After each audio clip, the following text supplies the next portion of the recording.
इसे समझ लेंगे। और वो 14 रजिस्टर्स कौन से हैं, अब ये नाम वगैरह आपको ऑलमोस्ट सारे पता है, हमने नाम पढ़े थे। CS code segment, data segment, stack segment, ठीक है। एक्स्ट्रा सेगमेंट है, इंस्ट्रक्शन पॉइंटर है, फ्लैग्स हैं, सही है। इसके अलावा ये स्टैक पॉइंटर है, ठीक है। आगे और भी इनके नीचे फुल फॉर्म्स दिए होंगे, वो हम पढ़ते हैं, आपको समझ आ जाएगी। फिर ये L और H जो है ना, इसको समझने वाली थोड़ी सी बात है कि ये AX लिखा हुआ है, इट्स मीन अकामुलेटर रजिस्टर, ठीक है। और अकामुलेटर रजिस्टर, बेस रजिस्टर, ठीक है, और डाटा रजिस्टर और कोड रजिस्टर, ये सारे के सारे जो है ना, इनको हम उसमें पढ़ा था कि हम इनको हाफ हाफ भी यूज कर सकते हैं। मतलब फॉर एग्जाम्पल अगर ये 32 बिट का रजिस्टर है, तो इसमें हम इस तरह से कर सकते हैं कि हाफ हम यूज कर लें, हाफ जो है हम यूज नहीं करें, ठीक है। तो इसलिए इनको दो हिस्सों में डिवाइड कर दिया। H फॉर इसका हाई बाइट है, और लो फॉर इसका L फॉर इसका लो बाइट है, ठीक है। यानी अगर ये 16 बिट्स हैं टोटल,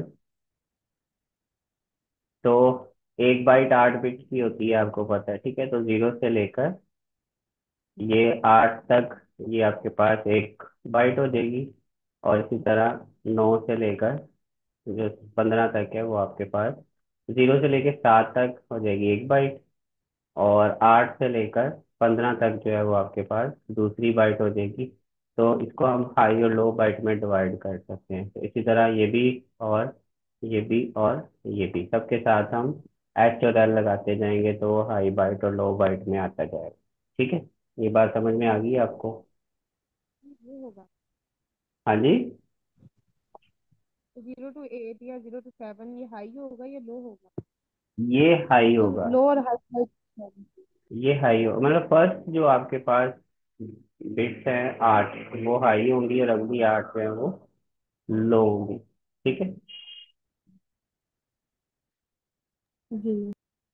अच्छा, और इन सब को हम वैसे भी जनरल पर्पज रजिस्टर्स कहते हैं। ये जो चार रजिस्टर्स हैं, AX, DX, CS और DX, ठीक है, ये सारे के सारे क्या हैं, जनरल पर्पज रजिस्टर्स कहलाते हैं। और इनका आर्किटेक्चर जो है वो स्पेसिफिक लोकेशन, ये सारे आगे वही लिखा हुआ है, एक्स से मुराद इनके नेम्स हैं। 16 बिट रजिस्टर्स हैं। AX मीन हम एक्सटेंड करें, A register it is upper and lower byte and separately access. AH mean higher byte, ठीक है। AL मीन एक ही लो बाइट। तो आर जनरल पर्पज, ये सारी वही बात लिखी है जो मैंने आपको वहाँ पे समझा दी है, ठीक है। तो आप इनको रीड आउट कर लेना, आपको समझ आ जाएगी, सही है। ये रीडिंग करने की जरूरत तो नहीं है यहाँ पे। उसके बाद हमारे पास आता है इंडेक्स रजिस्टर। इनको हम SI और DI, ठीक है। SI stand for source index, और DI स्टैंड फॉर डेस्टिनेशन। तो सोर्स और डेस्टिनेशन आपको पता है क्या होता है, जहाँ से डाटा हम भेजते हैं या डाटा हमारे पास जहाँ से आता है, वो सोर्स होता है, और जिस जगह उसने पहुंचना होता है उसे हम डेस्टिनेशन कहते हैं, ठीक है। तो सोर्स इंडेक्स और डेस्टिनेशन इंडेक्स, ये इस सेंस में इनके नाम रखेंगे।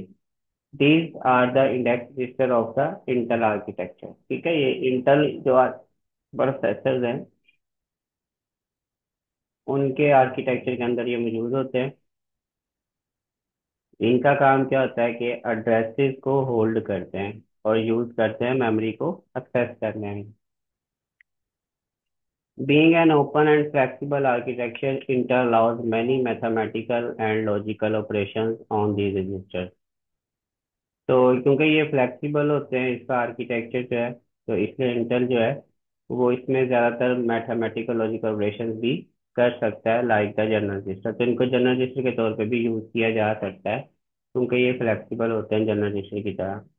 Source and destinations are named because of their implied functionality, as a source or a destination in a special class of the instruction called string instruction, ठीक है। तो ये स्ट्रिंग ऑपरेशन के दौरान जहाँ पे हमने सोर्स और डेस्टिनेशन को बताना होता है कि कहाँ से हमारी स्ट्रिंग जो है वो शुरू हो रही है और कहाँ जाके वो खत्म होगी, तो वहाँ पे इनको स्पेशल यूज किया जाता है। However there is no at all restricted to string instruction, लेकिन ये कोई रिस्ट्रिक्शन नहीं है कि ये सिर्फ स्ट्रिंग के लिए ही यूज होंगे।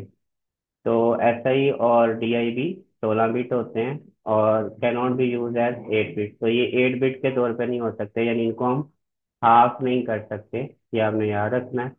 ठीक है, ये कामूल ये जो जर्नल पर्पज है उनको बस कर सकते हैं, बाकी हम किसी दूसरे को ये जो 8 बिट वाला सीन है वो नहीं कर सकते। ठीक हो गया। जी सर। उसके बाद आते हैं हमारे पास instruction pointer.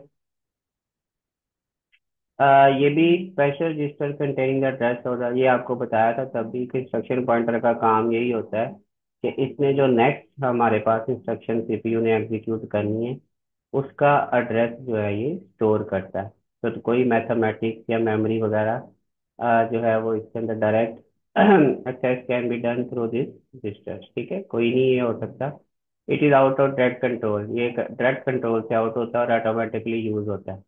Playing with its dangerous and need special care. तो इसके साथ खेलना कह रहा है कि खतरनाक है और इसके लिए ज्यादा महारत चाहिए होती है। प्रोग्राम के not instruction change the IP address. तो प्रोग्राम जो है वो इसका प्रोग्राम जो कंट्रोल इंस्ट्रक्शन है वो इसका आईपी एड्रेस जो है वो अच्छा, प्रोग्राम कंट्रोल इंस्ट्रक्शन जो है वो आईपी एड्रेस चेंज करती है, इसका आईपी रजिस्टर चेंज करती है। इसका मतलब ये है कि जब हम कोई लूप वगैरह लगाते हैं, सॉरी लूप कह रहा हूँ, कंडीशनल स्ट्रक्चर हम लगाते हैं जिसमें हम बताते हैं कि ये वाली स्टेटमेंट आपने चलानी है और ये वाली स्टेटमेंट आपने नहीं चलानी, स्किप करनी है। जैसे वो इफ एल्स वगैरह लगाते हैं या गो टू लगाते हैं, इस तरह की कोई हम लगाते हैं, तो वहां पे हम फ्लो को तोड़ते हैं ना कि आपने इस इंस्ट्रक्शन के बाद यहाँ पहुंचना है। तो इसलिए वो जो इंस्ट्रक्शंस होती है वो इसका एड्रेस चेंज कर सकते हैं। ठीक है, इसके बाद है स्टैक पॉइंटर। ये स्टैक के लिए यूज होता है। स्टैक क्या होता है ये आपको पता है कि एक मेमोरी ही होती है। ठीक है, जिसको हम क्या उसे कहते हैं, last in first out method से यूज करते हैं। It is a primary pointer and use directly by set instruction will be explore to discussion of the system stack. तो ये जब हम स्टैक पढ़ेंगे तब इसको मजीद हम एक्सप्लोर कर लेंगे। ठीक है, आपने यहाँ तक जाने से पहले स्टैक को जरा रीड आउट खुद से कर लेना है कि स्टैक क्या होता है। वो डाटा स्ट्रक्चर का कॉन्सेप्ट है, तो आपने थोड़ा सा उसको गोल करा करके पढ़ लेना है। ठीक है, जी सर। उसके बाद है base pointer. It is also memory pointer containing the address in the special area of the memory called the stack and will be explore the alongside stack pointer. अच्छा, ये बेस होता है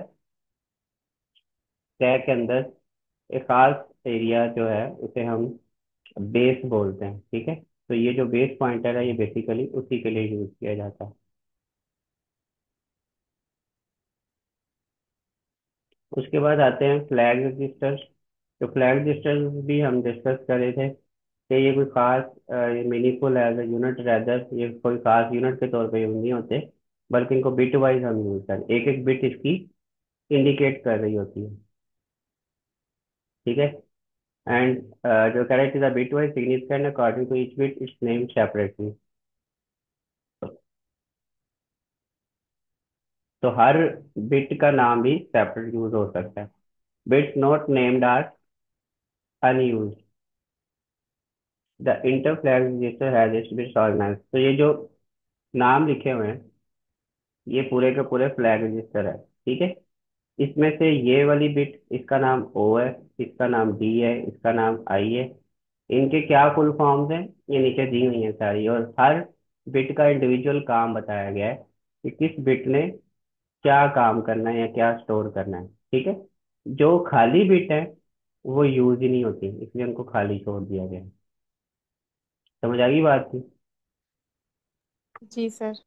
अब इसमें से सबसे पहले सी है। सी उन्होंने बताया जो जीरो पे है, इसको कैरी फ्लैग बोलते हैं, तो ये कैरी के लिए यूज होता है। ठीक है, ये हमने एग्जांपल भी की थी कि अगर आपके पास एडिशन सब्ट्रैक्शन के दौरान कोई एक्स्ट्रा नंबर से बाई डिजिट आ जाता है तो उसको कैरी फ्लैग के जरिए हम इंडिकेट करते हैं। पैरिटी, ठीक है, पैरिटी वो आपने इवन पैरिटी और ऑड पैरिटी पढ़ी होगी। ठीक है, कि हम नंबर ऑफ वंस काउंट करते हैं कि हमारे पास इस स्ट्रिंग के अंदर कितने नंबर ऑफ वंस है। अगर इवन है तो अ, हम उसे इवन पैरिटी बोलते हैं, अगर ऑड है तो ऑड पैरिटी बोलते हैं। तो जी सर।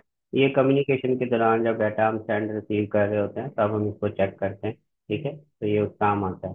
ऑक्सिलरी कैरी, ए सी इसका नाम है, ठीक है, या ए से हम इसको रिप्रेजेंट करते हैं। तो number base 16 is called hexa number and can be represented by 4 base. तो आपको पता है कि जो भी 16 बेस के अंदर नंबर होगा उसे हम हेक्साडेसिमल नंबर कहते हैं, और वो 16 बिट्स, सॉरी 4 बिट्स के लिए जो है रिप्रेजेंट होता है। और 4 बिट्स की जो कलेक्शन होती है उसे हम निबल कहते हैं, ठीक है, ये आपको पता है कि 4 बिट्स जो है वो निबल कहलाती है। तो during addition subtraction if the carry goes from one nibble to next this flag is set. तो अगली फ्लैग कब यूज होता है? ये भी कैरी फ्लैग की तरह ही है, लेकिन ये निबल वाइज चलता है कि एक निबल है 4 बिट्स की, अगर उससे जो है वो हम नेक्स्ट मूव कर रहे हैं अगली निबल के अंदर, तो क्या होगा हमारे पास? अगली कैरी फ्लैग जो है वो एक्टिव हो जाएगा। ठीक है, ये समझ आ गई आपको बात? जी जी सर। अच्छा, एक मिनट।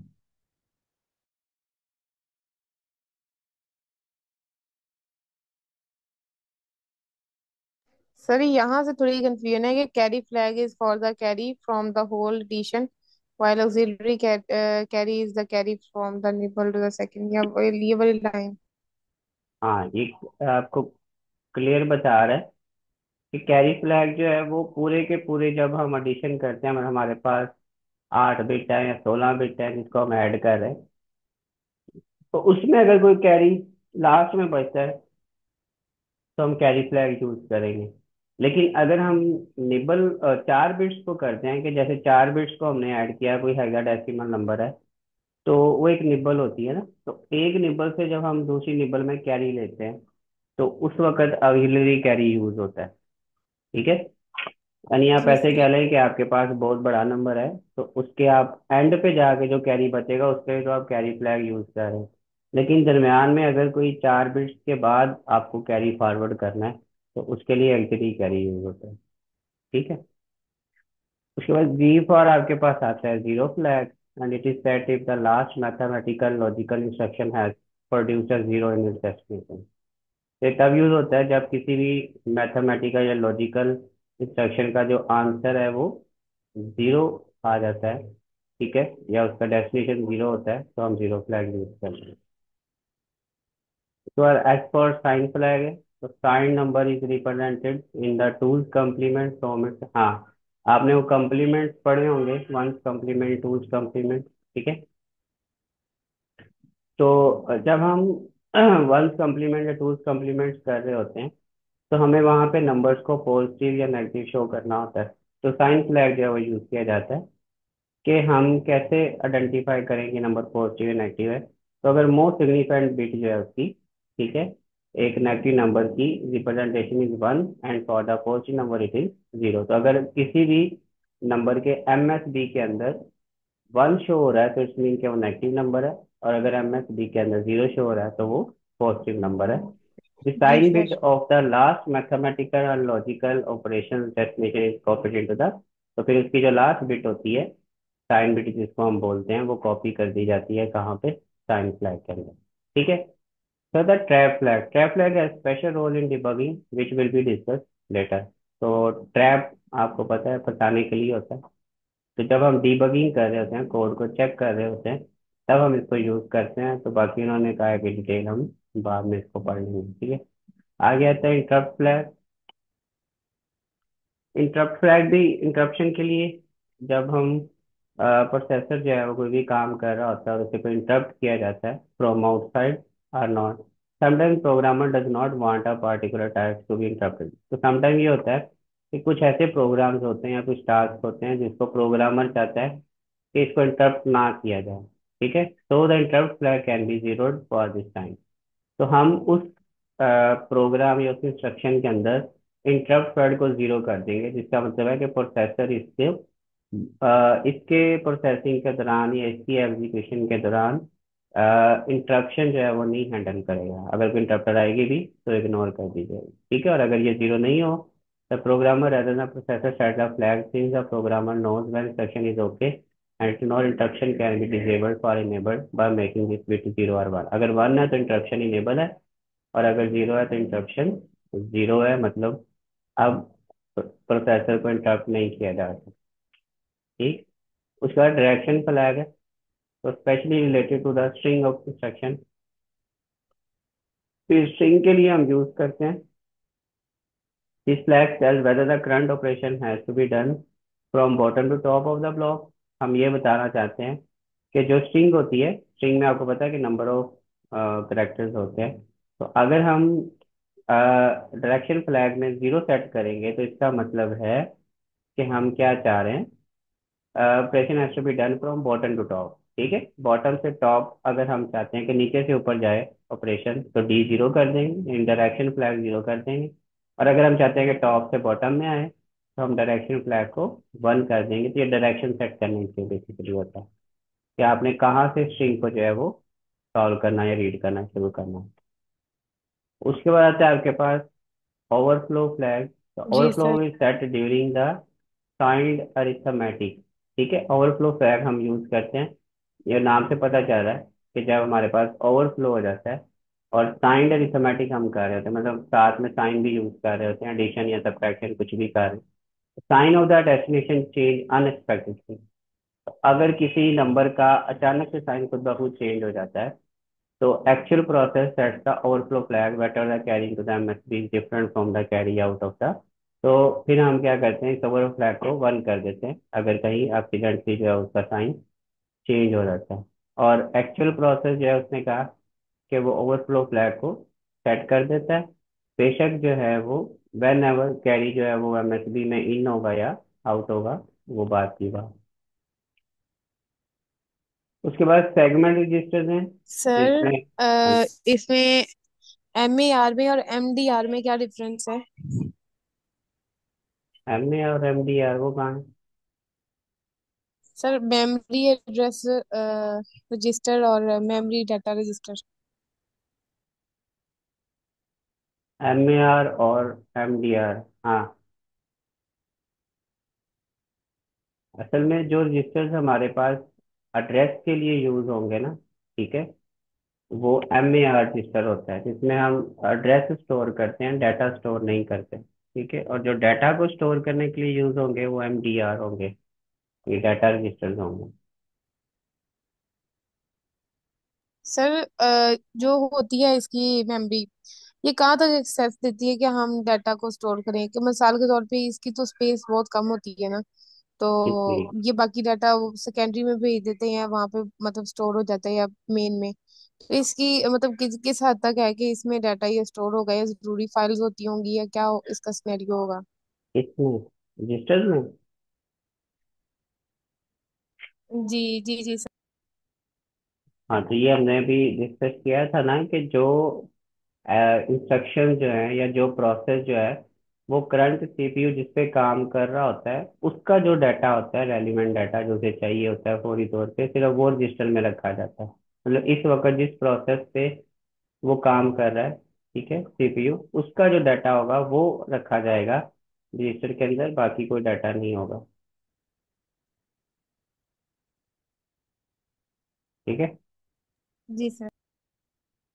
अच्छा, सेगमेंट रजिस्टर्स हैं, जे कोड सेगमेंट है, डाटा सेगमेंट है, स्टैक सेगमेंट है एंड एक्स्ट्रा सेगमेंट है। ये भी स्पेशल रजिस्टर्स होते हैं और ये भी इंटर सेगमेंटेड मेमोरी के लिए यूज किए जाते हैं, वो भी वो कह रहे हैं कि बाद में हम डिस्कस करेंगे। तो यहाँ तक हमारे रजिस्टर्स जो है वो ये टॉपिक कंप्लीट हो गया है। अब आगे जाने से पहले बेहतर है कि आप एक दफ़ा इसको यहाँ तक गो थ्रू कर लें पिछला, ताकि ये चीज़ें जो मेन मेन है ये आपको पता होनी चाहिए, क्योंकि आगे फिर हम प्रोग्राम शुरू करेंगे तो उसमें रजिस्टर्स यूज होंगे, तो फिर आपको ये क्लियर रहेंगी चीज़ें। ठीक है, तो यहाँ तक इसको पढ़ें आप। और जी जी सर। ठीक है, फिर हम नेक्स्ट जब शुरू करेंगे तो हम अपना प्रोग्राम जो है वो शुरू करेंगे। ठीक है। जी जी सर, ठीक है। चलें, ठीक है, ओके।